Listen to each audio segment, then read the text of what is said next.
Sir ఈ piece డీల్ని చూస్తే ఏమర్థమవుతోంది sir? కొద్దిసేపటి క్రితం డొనాల్డ్ ట్రంప్ ఒక పోస్ట్ చేశారు. The great deal will bring peace and security to the whole region.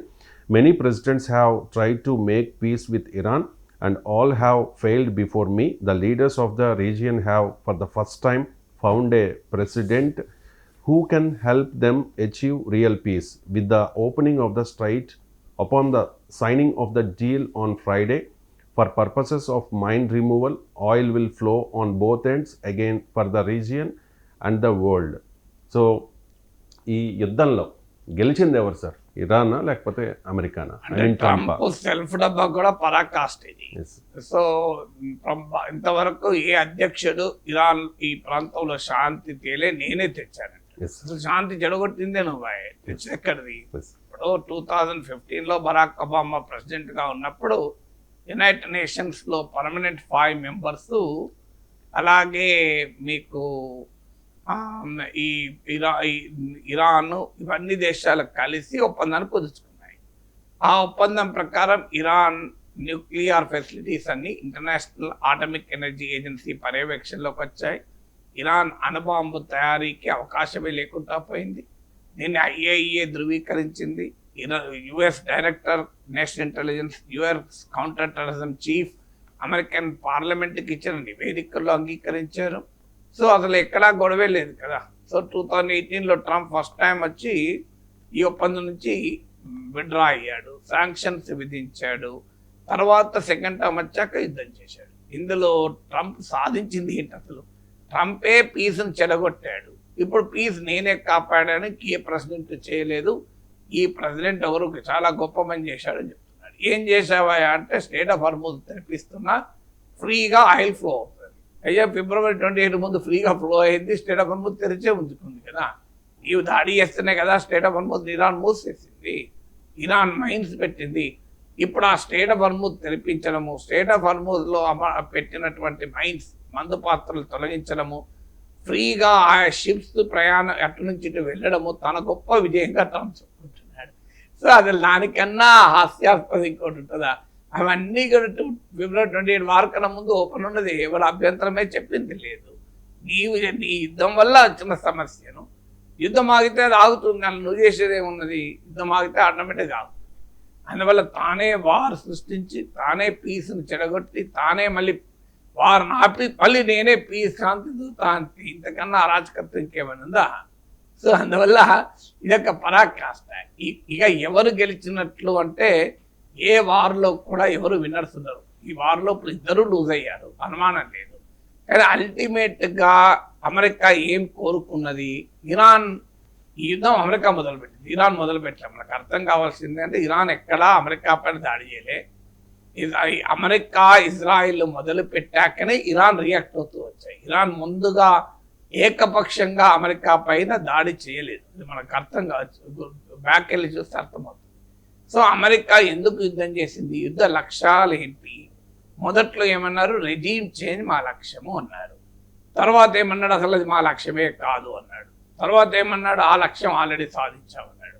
So కమేని అంతమేర. కానీ మనకు అర్థమవుతుంది, ఇప్పుడు ట్రంప్ ట్వీట్లో ఉంది కదా, ఇస్లామిక్ రిపబ్లిక్ ఆఫ్ ఇరాన్ అని ఆయనే రాశాడు.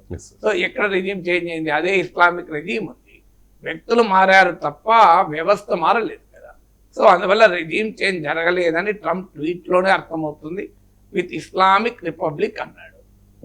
ఇక రెండవది ఏమన్నాడు? ఇరాన్ న్యూక్లియర్ ఫెసిలిటీని నేను ధ్వంసం చేస్తాను, ఇక ఇరాన్ అణుయుద్ధము చేయదు, అణ్వాయుధము తయారు చేయదు అని చెప్పాడు. సో ఏం జరిగింది?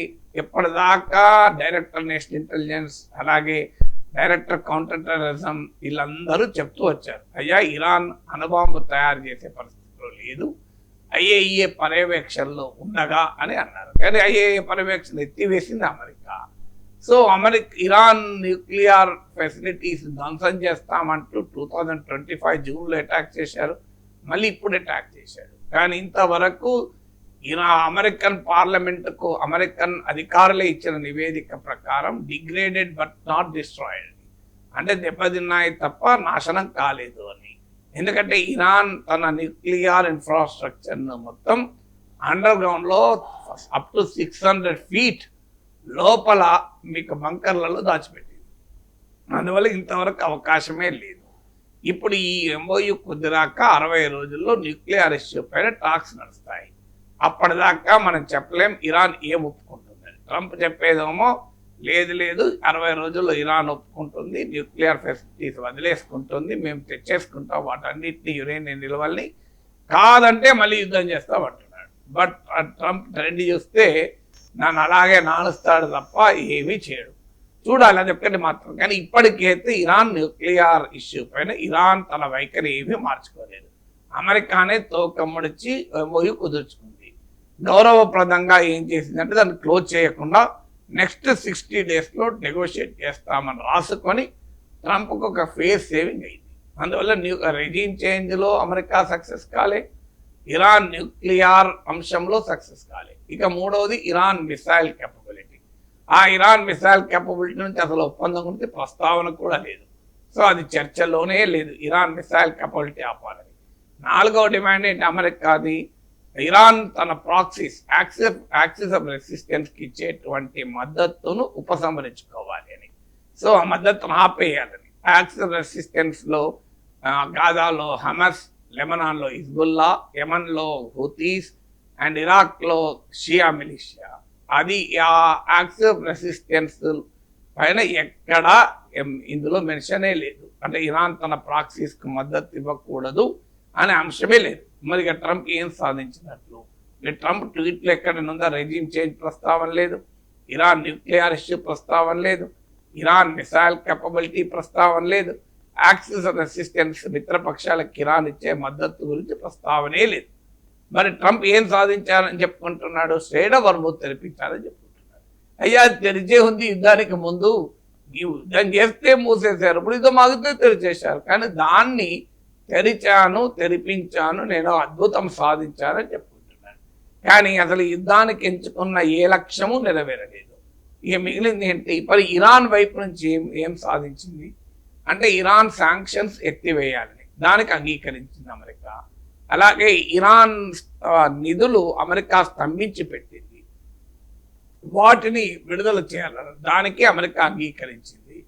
సో తనపైనే కాదు తన ప్రాక్సీస్ పై కూడా దాడులు ఆపాలి, ఇంక్లూడింగ్ హిజ్బుల్లా పైన, దానికి అమెరికా అంగీకరించింది. సో ఇరాన్ చెప్పిన 3 అమెరికా అంగీకరించింది.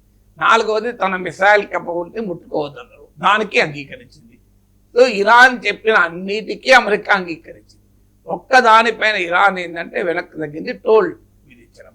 ఎందుకు వెనక్కి తగ్గింది? అది మొదటి నుంచి ఇరాన్ చెప్తోంది, మా పునర్నిర్మాణానికి మీరు నిధులు ఇస్తే మేము టోల్ వేయము, లేకపోతే టోల్ వేస్తామన్నారు. ఇప్పుడు ఈ ఒప్పందంలో అది కూడా చర్చించుదామని ఒప్పుకున్నారు. ఇక మరి ఇరాన్ క్లియర్గా కనబడుతున్నాయి కదా. అమెరికా డిమాండ్లోమో ఏవి ఒప్పుకోలేదు ఇరాన్, అయినా అమెరికా ఒప్పందాన్ని సిద్ధపడింది. ఇరాన్ తన డిమాండ్లన్నీ సాధించింది కదా. ఇక దీన్ని బట్టి అర్థం అవుతుంది కదా ఎవరు గెలిచారని. సో ఇక నెక్స్ట్ 60 డేస్లో గనక ఇరాన్ తన యురేనియం నిల్వల్ని అమెరికాకి అప్పచెప్పినా, మరో దేశానికి అప్పచెప్పినా, లేదా సిగ్నిఫికెంట్గా డిస్ట్రాయ్ చేసినా అప్పుడు మాత్రం ట్రంప్ విజయం సాధించినట్టు. అప్పటిదాకా అమెరికా సాధించింది ఏమీ లేదు. ఇప్పటికైతే అమెరికా కన్నా ఇరానే ఈ ఒప్పందం ద్వారా ఎక్కువ సాధించింది. సో ఎక్కడా మీరు అమెరికా ఏ విషయంలో సాధించిందని ట్రంప్ కూడా చెప్పుకోవడం లేదు కదా. ట్రంప్ ఏం చెప్తున్నాడు? ఇప్పటికీ శ్రేణ వర్మ తెరిపించాను ఒక్కటే చెప్పుకుంటున్నాడు, మిగతా ఏవి చెప్పుకుంటలేడు కదా. సో అందువల్ల it's a clear case as of now ఇరాన్ది స్పష్టంగా పై చేయింది. కానీ నెక్స్ట్ 60 డేస్లో ఒక్క న్యూక్లియర్ ఇష్యూ పైన ఇరాన్ ఒప్పిస్తే అమెరికా గ్రేటెస్ట్ విక్టరీ సాధించినట్టు, లేకపోతే ఏవీ లేదు. మళ్ళీ మొదటికి పోనీయండి, ఇరాన్ పైన గతంలో ఒబామా కాలంలో కొంచెం ఒప్పందం కుదిరితే కూడా ఏమున్నది, అది ఇరాన్ ఒప్పందానికి ఎప్పుడూ రెడీగా ఉన్నది. సో ఒబామా టైంలో కుదిరిన అమెరికా ఇరాన్ ఒప్పందం నుంచి ఏకపక్షంగా అమెరికా వైదొలిగింది, కానీ ఇరాన్ వైదొలగ లేదు కదా. మేము ఎప్పుడూ రెడీ అని అంటుంది కదా ఇరాన్. సో అందువల్ల కొత్తగా అమెరికా సాధించింది ఏమీ లేదు ఈ వార్ వల్ల.